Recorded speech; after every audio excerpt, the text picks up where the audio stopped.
Comenzamos este ciclo 2 del hombre histórico y nos disponemos a dar un gran brinco a esta segunda parte del tríptico antropológico que nos deja San Juan Pablo II para responder a la gran pregunta de ¿quién soy?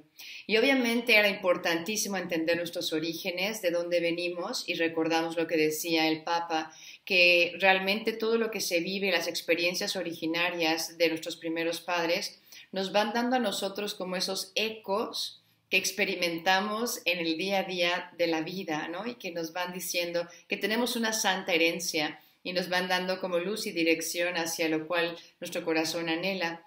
Y sin embargo, también Juan Pablo II quiere que aterricemos y que tengamos ese realismo para entender que no solamente es tener un pasado que conocemos y que fue hermosísimo, de una relación increíble con Dios y entre ellos mismos, esta armonía y esta paz y este verdadero amor, pero que no somos nosotros esos primeros padres, es decir, no estamos en esa circunstancia. ¿Por qué? Porque hay una gran división entre esa vida que se vivía en el Edén paradisiaca, por decirlo así, y una gran división. Sucede algo muy grande en Génesis 3 y es que el hombre peca.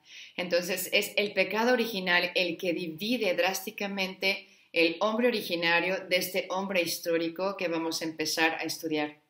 Este hombre histórico que, si bien vamos a ver las consecuencias de este pecado en la concupiscencia, va a subrayar sobre todo el Papa el papel de la gracia y cómo cree firmemente en esta realidad de que somos redimidos. No somos ya, nuestra identidad más profunda no es la de ser pecadores, sino entender que somos pecadores redimidos. Y esta es la clave, yo creo que a él lo hizo un santo y que hoy tenemos que escuchar detenidamente si queremos también llegar al cielo como él.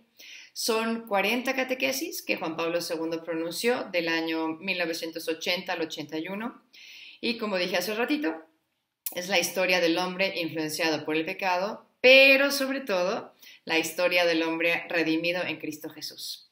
Entonces, vamos a hablar de dos temas a la luz del Sermón de la Montaña, lo que se considera el adulterio del corazón, y por otro lado hablaremos del ethos, esta palabra que es E-T-H-O-S. Ethos, una moral viva, se los voy a explicar con más detenimiento. Y arranquemos de la escritura, como siempre lo hace Juan Pablo II en sus catequesis, y esta parte empieza con Mateo 5, del 27 al 28, y dice así: Habéis oído que se dijo, no cometerás adulterio. Pues yo os digo, todo el que mira a una mujer deseándola, ya cometió adulterio con ella en su corazón. Pausa. No sé cuántas veces hemos escuchado estos versículos. Yo no sé ustedes, pero yo cada vez que los he escuchado, de repente pienso que son muy exigentes. Porque nos están hablando aquí no solo de no cometer adulterio, que ya es bastante para esta época donde parece que lo más normal es adulterar, sino que el Señor nos está hablando de ni siquiera hay que mirar a una mujer deseándola. Nos está hablando de algo mucho más grande. Y nosotros tenemos la posibilidad de pensar como la gente de allá afuera y decir, bueno, Jesús, eso lo escribiste quizá para los de tu época, pero fíjate que hoy, este siglo XXI, se va a reír de ti en tu cara. ¿Cómo puedes estar diciendo esto? Y podemos decirle, pues bájate a nuestras expectativas, bájate a donde nosotros podemos cumplir. Pero la teología del cuerpo nos hace ponernos estos nuevos lentes y como que nos cuestiona diciendo, ¿no será más bien que es el hombre el que tiene que subir?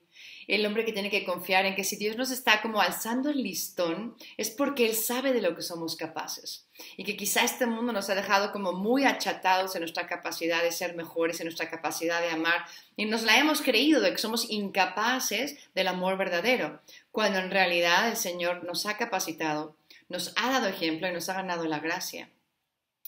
¿Y dónde se lleva a cabo esta batalla, ¿no? Hablando del adulterio, pero también podríamos hablar de otros pecados, o sea, la lujuria, la soberbia, la vanidad.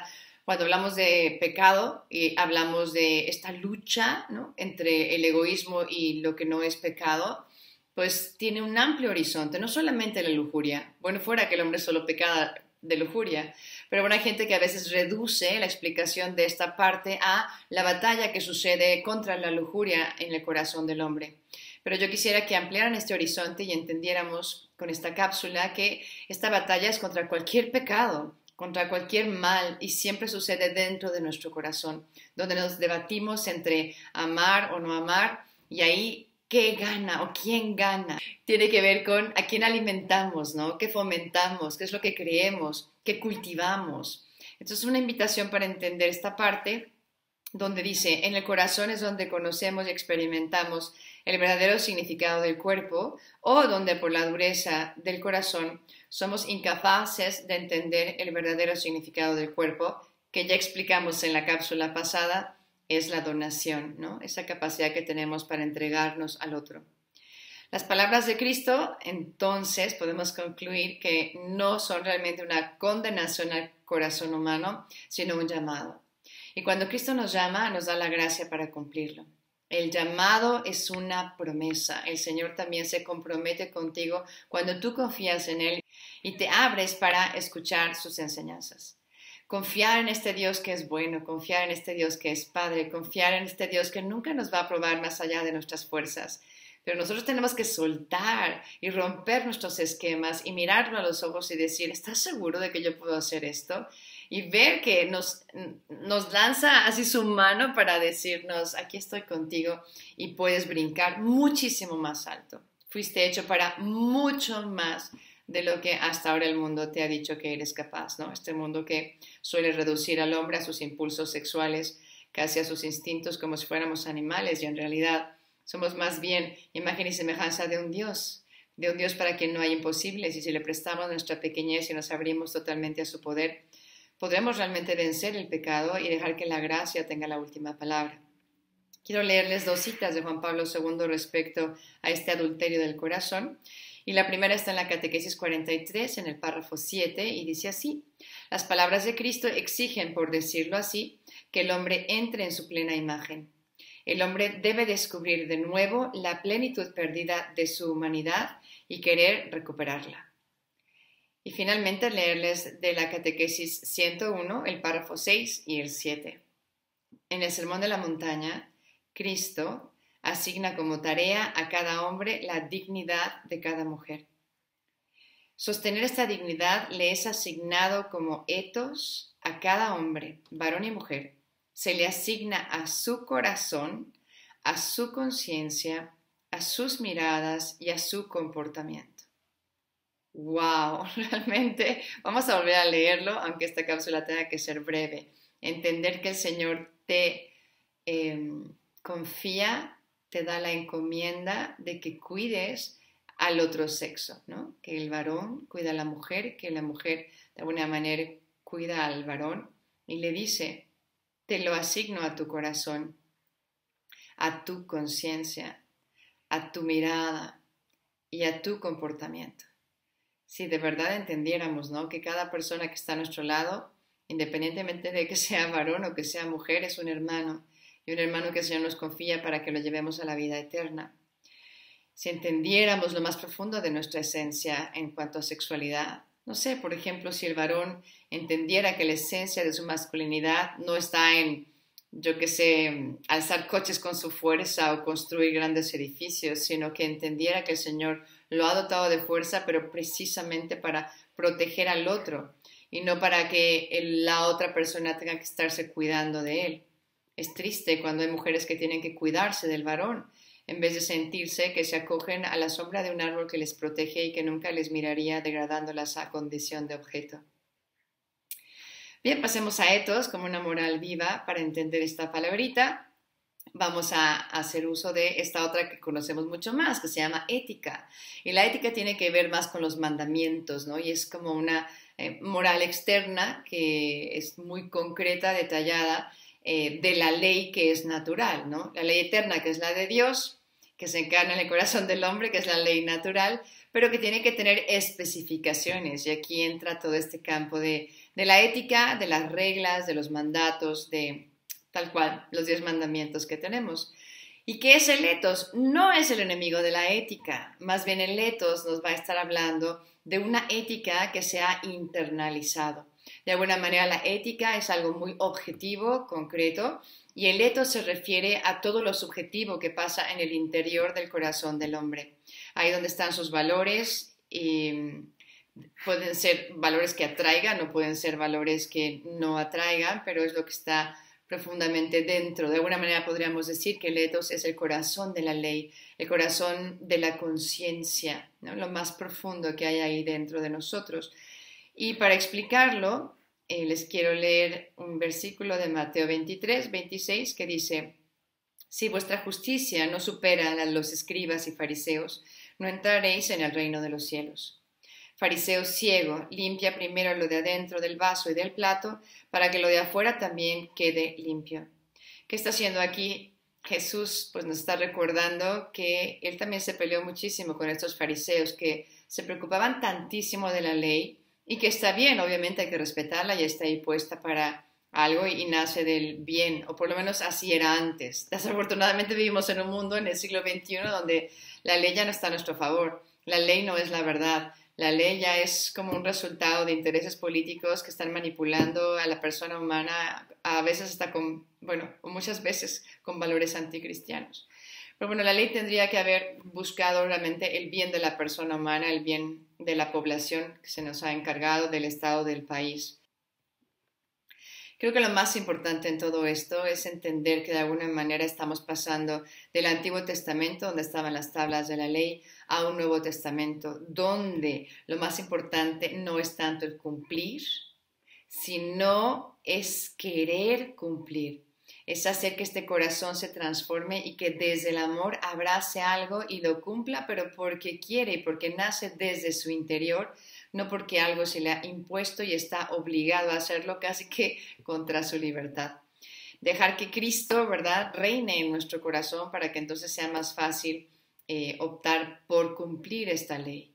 O vamos a verlo de otra manera, o sea, estamos hablando del corazón y de lo más profundo y que de ahí es donde nacen nuestras obras, ya sean buenas o malas, pues pensemos la necesidad tan grande que tenemos de preguntarnos a nosotros mismos qué hay en ese corazón y por qué ese corazón quiere pecar. No tanto que peco y en qué peco, que sí es lo externo y rompo esa ley externa, pero la gran pregunta para salir de ese atolladero es ¿por qué pecas? ¿Por qué quieres pecar? ¿Qué hay en el fondo de tu corazón que busca aquello que le da la espalda al amor de Dios? Y de ahí ya viene esa transformación del corazón para entonces querer cumplir por amor. Si realmente amas algo, nadie tiene que ponerte una ley para que la cumplas. Por ejemplo, si pues amamos con todo el corazón a nuestras mamás o a nuestros papás, no necesitaríamos casi de una ley que diga honrarás a tu padre y a tu madre. Sin embargo, el Señor pues sintetiza como los 10 mandamientos básicos que tenemos que cumplir para llegar al cielo. Pero vamos entendiendo que lo más importante no es tanto esa norma de fuera, sino que de dentro yo la ame, que eso me lleve a cumplir eso que se me indica. En este caso, si yo amo a mi papá, a mi mamá, obviamente estaré tratando de honrarlos, de respetarlos, de quererlos, de cuidarlos, etc. Bien, espero que se haya quedado claro. Cita de Juan Pablo II, la Catequesis 45, el párrafo 3, que dice: el ethos cristiano se realiza por una transformación de la conciencia y de las actitudes de la persona humana, capaz de manifestar y realizar el valor del cuerpo y del sexo, según el designio originario del Creador, que últimamente es esta llamada a la comunión. Entonces se trata de ¿qué? De transformar nuestra conciencia y nuestras actitudes para que realmente manifiesten esa como llamada del Señor a amar, a entregarnos, a vivir la comunión de amor con nuestros hermanos. Y otras dos citas, una del Catecismo, número 1770, dice: la perfección moral consiste en que el hombre no sea movido al bien solo por su voluntad, sino también por su apetito sensible. ¿Qué tal? ¿Le concuerda con lo que decíamos hace rato? No solamente se trata de cumplir por un voluntarismo, sino de ese querer cumplir, ese querer, quiero, ¿no? Es como quiero abrazar con cariño esto que se me está pidiendo, abrazarlo, hacerlo como más suave. Cuando uno cumple desde el amor, aunque el cumplimiento sea difícil, se hace más ligero. Todos los cristianos han de intentar orientar rectamente sus deseos, encauzarlos y no suprimirlos, porque entonces nos va a ir muy mal, porque tarde o temprano cuando suprimimos estos deseos, pues explotan como en una olla express y no tienen muy buenas consecuencias. Y finalmente, en la Catequesis 43, en el párrafo 6, nos dice Juan Pablo II: la nueva dimensión del ethos está unida siempre con la revelación del corazón y con su liberación de la concupiscencia. Revelar lo que realmente llevamos dentro y entender que Dios nos hizo para ser libres y no esclavos de esta consecuencia del pecado que estamos empezando a estudiar. Tenemos el pecado original que se nos perdona en el bautismo, pero las consecuencias de este pecado prevalecen en nuestra vida, que es la concupiscencia. Entendamos bien lo que es esta concupiscencia, porque concupiscencia no quiere decir que tenemos que pecar o que irremediablemente el hombre siempre va a vivir en el fango del pecado, porque la concupiscencia simplemente nos está diciendo que tenemos una tendencia al mal y que a veces es mucho más fácil hacer el mal que el bien, pero Dios nos ha dejado su gracia para que esta batalla sea justa y que podamos siempre vencer ese mal al que tal vez nos estamos inclinando y podamos realmente realizar ese bien e imitar la manera en que Él ama en nuestras propias vidas. Así que aquí lo vamos a dejar. Vamos a seguir en la siguiente cápsula hablando precisamente del hombre de la